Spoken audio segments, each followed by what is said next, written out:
Volvemos a este tema, Siria. ¿Será posible un cambio democrático? Esta nota está publicada en libertas.uy. Te la recomiendo especialmente. El 8 de diciembre del 2024, el gobierno del presidente sirio Bashar al-Assad sufrió un colapso significativo después de intensos enfrentamientos en el norte del país.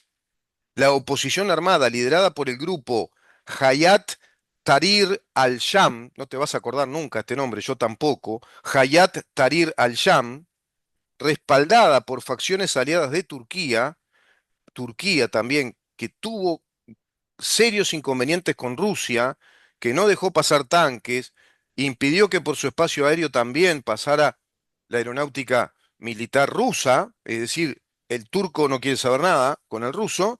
Bueno, lanzó una ofensiva sorpresiva que resultó en la captura de amplias áreas en las provincias de Alepo, Hama e Idlib, incluyendo ciudades estratégicas como Khan Shaikun y Maaret al-Numan. Este avance marcó la primera pérdida de control del régimen sobre Alepo desde el inicio de esa guerra civil en el 2011. El debilitamiento de las fuerzas del régimen se atribuye a la disminución del apoyo militar de Rusia, precisamente, por lo que te estaba diciendo hoy, que dirigió recursos hacia la guerra en Ucrania. Esta falta de refuerzos, junto con la creciente presión rebelde, permitió la toma de grandes territorios con poca resistencia. Además, la acción rebelde coincidió con un momento de crisis regional que incluyó sanciones internacionales contra Irán, también sanciones internacionales, porque la OIEA, que es la Organización Internacional de la Energía Atómica, manifestaba que no estaba haciendo caso al desarme nuclear, a los tratados de no nuclearización para fines bélicos, y está Irán enriqueciendo uranio. Bueno, ya hay prácticamente pruebas de que Irán está al borde de crear bombas nucleares, si es que ya no lo hizo, y ha hecho lanzamientos misilísticos muy sofisticados. Otro peligro más para el mundo, que Irán esté nuclearmente armada. Esa casa yihadista de la Sharia islámica, que proviene precisamente de esa interpretación del Corán que plantea la hegemonía del Islam desde el chiismo, que son las facciones radicales, fanáticas del islamismo. Eso representa Irán, el régimen del ayatollah, el régimen de la casa de Dios, es el régimen de Dios, así se llama el régimen totalitario que predomina en Irán y que plantea a Irán como la casa madre de todos estos grupos terroristas yihadistas, como Hezbollah, Hamas, ISIS, aquel movimiento Al-Qaeda, etcétera. El Hezbollah, que trabaja fuertemente con Venezuela, que están instalados ahí y que están acá en Uruguay, migrando por todos lados, y que tienen muchísimo que ver con aquella causa de los pasaportes que investigaba Gabriela Fossati, causa a la que vamos a volver, de acuerdo a aquel, digamos, aquella entrega especial que hicimos en este programa, de acuerdo a aquella investigación serializada sobre lo que significa esa mega causa, no solo de los pasaportes, sino de la falsificación documentaria que permitió el ingreso de más de 10.000 personajes que, bueno, plantean de todo ahí, ¿no? Desde terroristas, agentes terroristas, espías, contraespías, brokers, expertos en lavado de activos, de todo ocurrió desde el año 2009 hacia el 2017, precipitándose fuertemente todo ese anclaje de la documentación falsa y el ingreso de un mundo de espías rusos, albaneses, marroquíes, chechenos, españoles, desde aquella secretaría privada que montó José Mujica en el año 2013, fuera de presupuesto, de modo ilegal, organizando una secretaría con una secretaria en el piso 4 de Torre Ejecutiva para facilitar la tramitación de documentación falsa. ¿Qué es eso?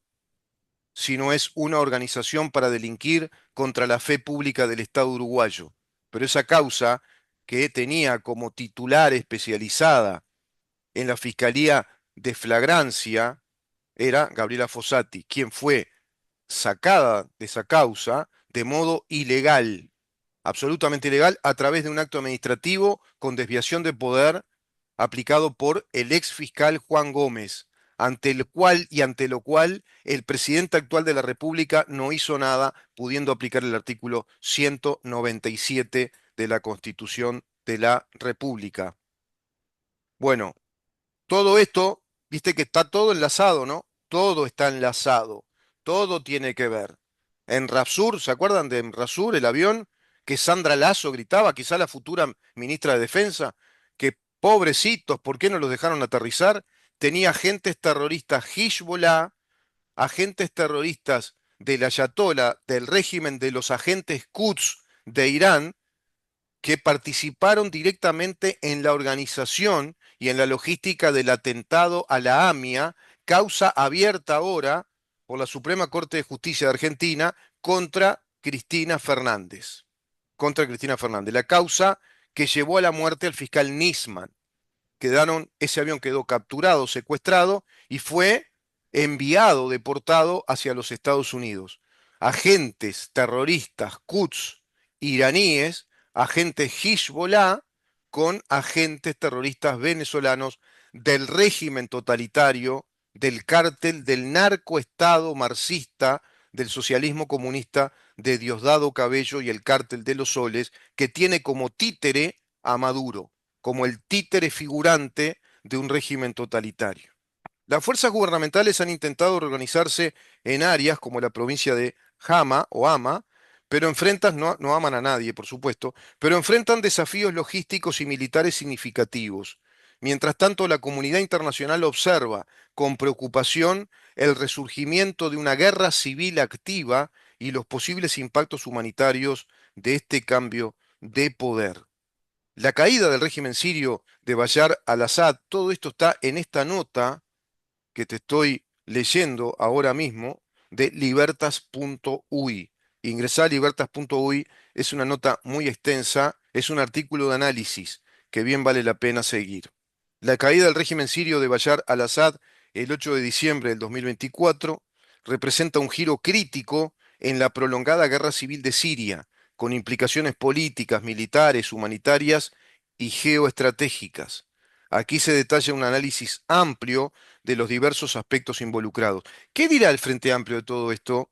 ¿Qué manifiesta respecto a este tema? Bueno, lo veremos en los sucesivos días. Hasta ahora no han dicho nada.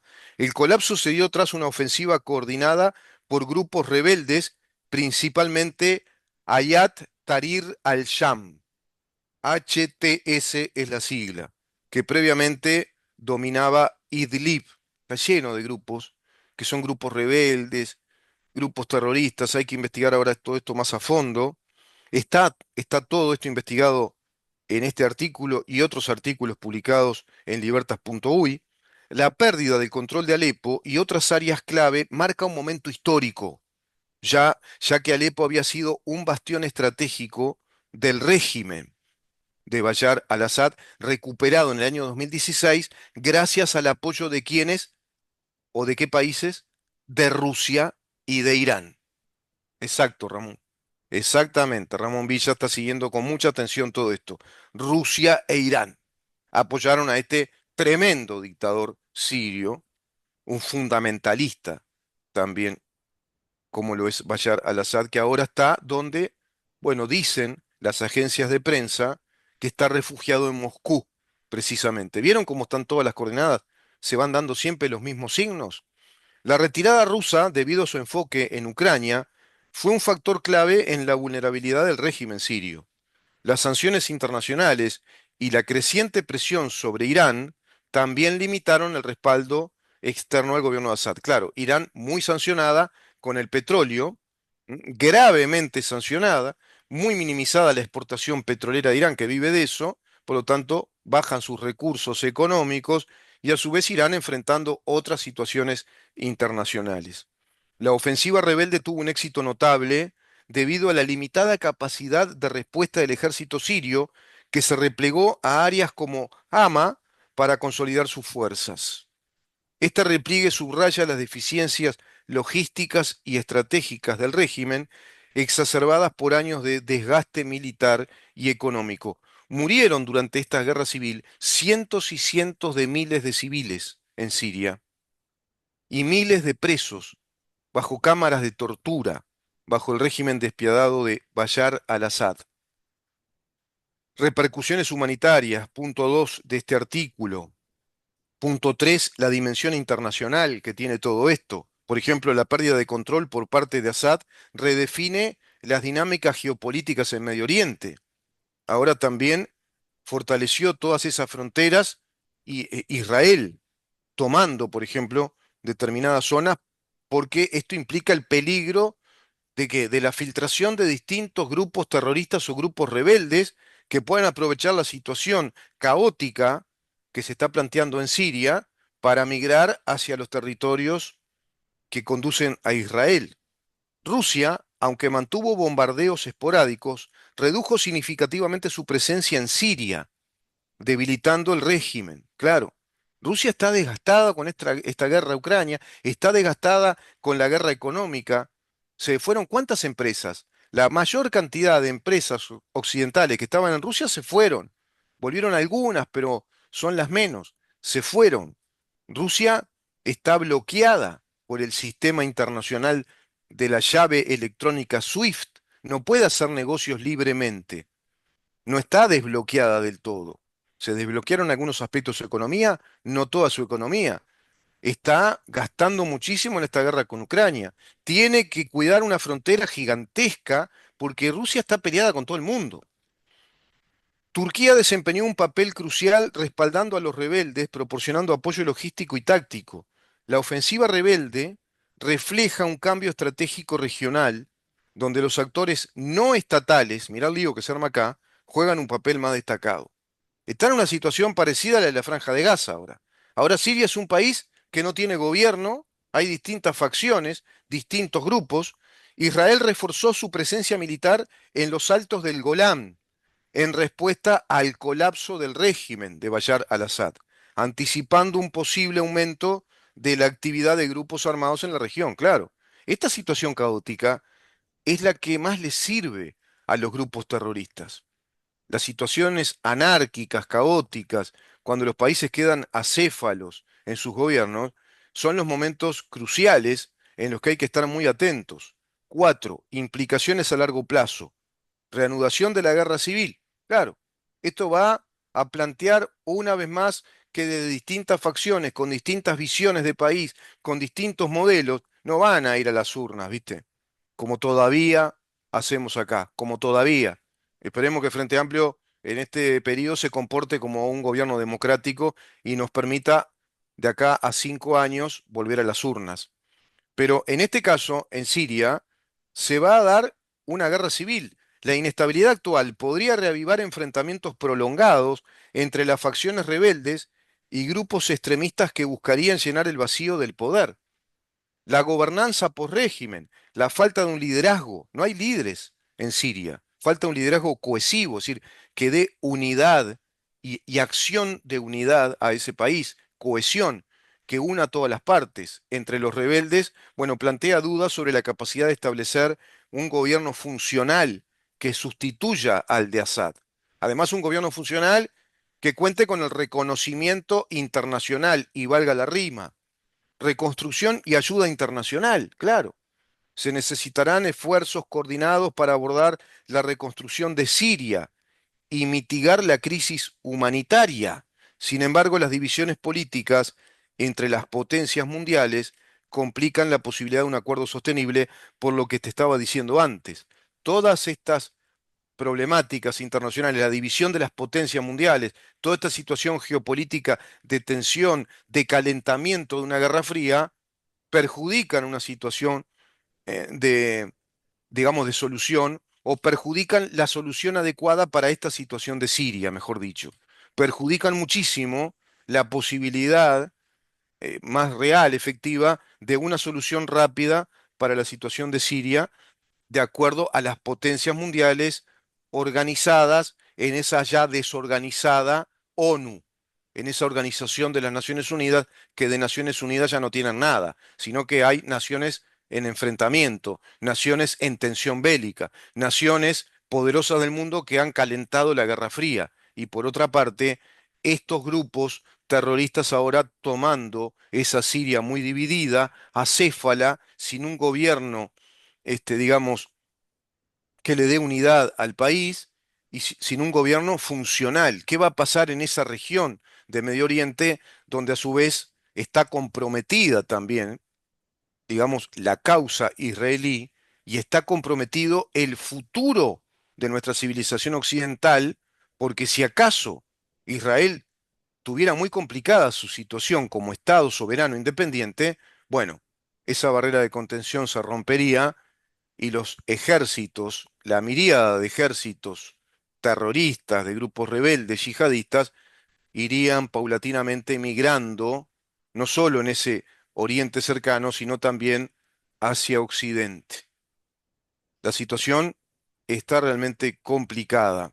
Y acá seguimos perdiendo el tiempo hablando de más impuestos a una clase media y trabajadora empobrecida de un pequeño país. Qué ridículos que somos los uruguayos. Estamos a un nivel tan ridículo ya de una política interna, con dos personajes nefastos que están hablando cualquier cosa y Carolina Cose diciendo que van a priorizar ahora